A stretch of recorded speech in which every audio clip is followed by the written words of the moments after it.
Hi there, this is Lee. And once again, I am speaking on down ballot candidates. I've been looking very closely at the Green Party's 2016 candidates list. There are approximately 261 down ballot Greens who are going to be on the ballot this November for voting.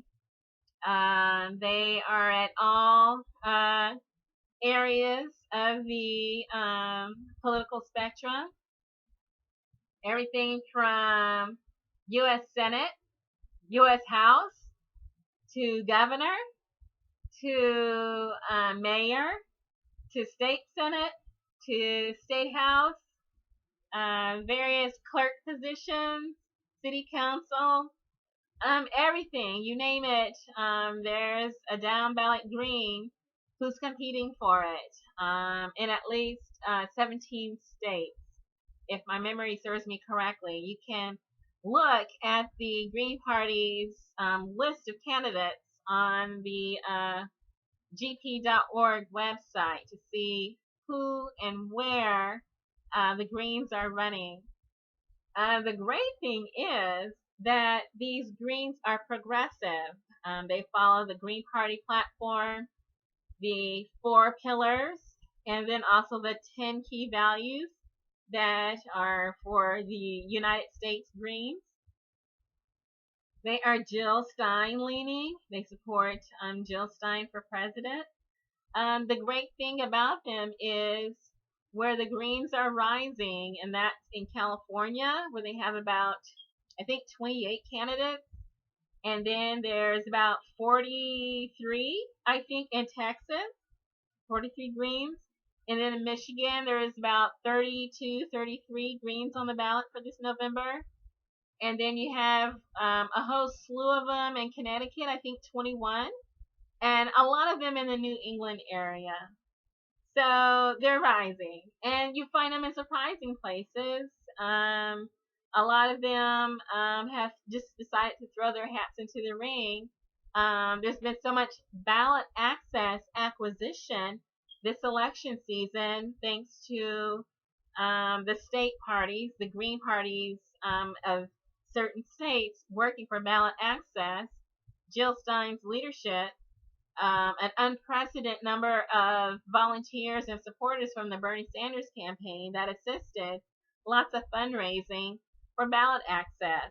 You had lawyers that participated in getting that ballot access accomplished. The Green Party is on approximately 42, 43, 45 ballots. And then you'll find Jill Stein on exactly 45 ballots, and then in 3 additional states where she's a write-in candidate. So a total of 48 states where you can vote for the Jill Stein Ajimu Baraka ticket for president for the Green Party. So lots of great things happening at the top of the ticket and then down ballot. The great thing is that the Greens are in complementary races to the Berniecrats. A lot of the Berniecrats are Democratic. They are members of the Democratic Party. They are progressive Democrats. If you can imagine Russell Feingold type of Democrats. They are Bernie Sanders independent type of Democrats. But then you'll also find in the Berniecrats list, the Berniecrats coalition of politicians who are attempting to enter office or return to office as incumbents this November. They are independents. Some of them are Greens. Some are unaffiliated. But most of them are Democrats. The Greens are running, of course. But the good thing is they are in complementary races. They are in alternative races. Over here, there's a Green. Over here, there's a progressive Democrat.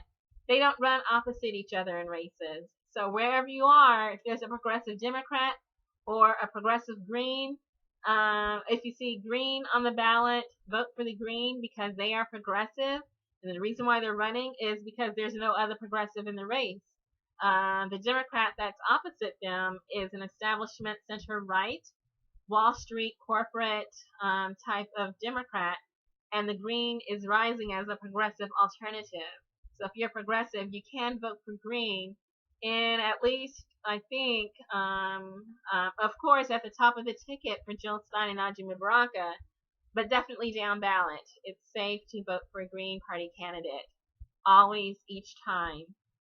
You are not keeping a progressive Democrat out of office, because the progressive Democrat is probably in the next district over, and you can't vote for them anyway. So you may as well vote for the Green. You'll find this in Michigan, where there's so many, and then Texas, and then California, Connecticut, Maine, New York, Greens everywhere. But what I have noticed on this Berniecrats list is a large number of Berniecrats not only going into the U.S. House and Senate. I looked at them specifically, and there's about 56 total candidates on the Berniecrats list who are going to be on the November ballot. They're progressive, mostly Democrats, with some independents and a few Greens.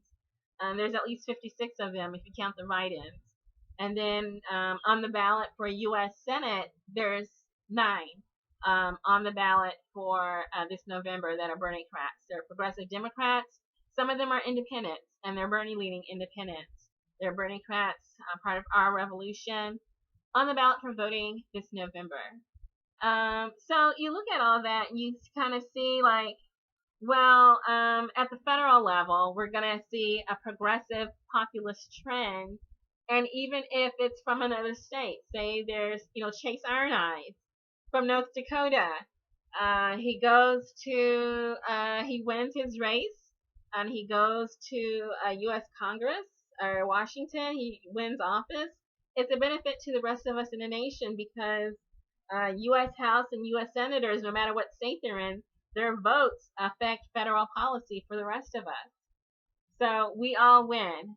If there's a Berniecrat or a progressive senator from Oklahoma who wins in November, we all win. So it's good to pay attention all across the United States. Of course, it's nice if it's your state, but even if it's the next state over, or on the other coast, or over here, over there, it's good. It's a good thing if you're progressive to see progressives win.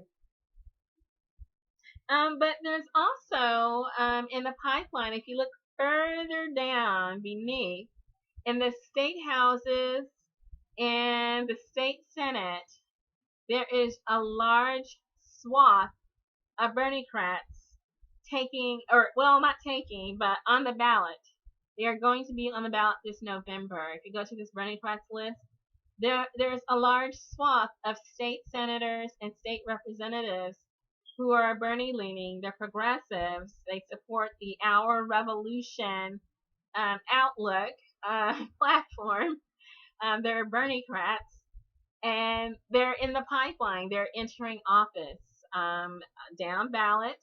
And as we've seen with Barack Obama, who also started his career as a state senator, you never know where they're going to end up. One of these might be a president someday. So it's definitely good to know who you're voting into office. Don't sleep on your state house and your state senators. There's a large swath in the pipeline, definitely due to Bernie Sanders' influence. These are Berniecrats. There's also a large slate in the Green Party that are on the ballot for this November due to Jill Stein's influence. So green or blue Berniecrats. It's definitely good to see them starting their political careers. And I just wanted to end this little snippet that I made to those of you who have watched this entire scenario play itself out during the Democratic primary and have seen the political winds shift and change. I would say, why not answer not only Bernie Sanders' call to enter office, but also Jill Stein's? And not only Bernie Sanders and Jill Stein's, how about Donald Trump's? Populism, remember? Populism is winning the day on the right side of the aisle and then on the left side. And as we've seen with these negative trade deals, with jobs going overseas, people are having less opportunities for career opportunities, and their outlook is kind of grim. What an interesting time for you to enter office. What do you have to lose? Like Donald Trump says, and like, Bernie Sanders has said, you can do it. It's not as hard as people are trying to make it out to be. He's saying that you can be a mayor, you can run for a state senate, you can run for a state house, you can run for school board, you can run for mayor. We've got a 29-year-old mayor running for office in Baltimore. He's Jill Stein leaning. He's a Green. He's Joshua Harris. He's caring about his city. He wants to see progress. He wants a progressive platform to lead Baltimore out of the quagmire that it's in right now. So it can be done. It's doable. It has been done. Barack Obama did it. Bernie Sanders did it. Joshua Harris is doing it now.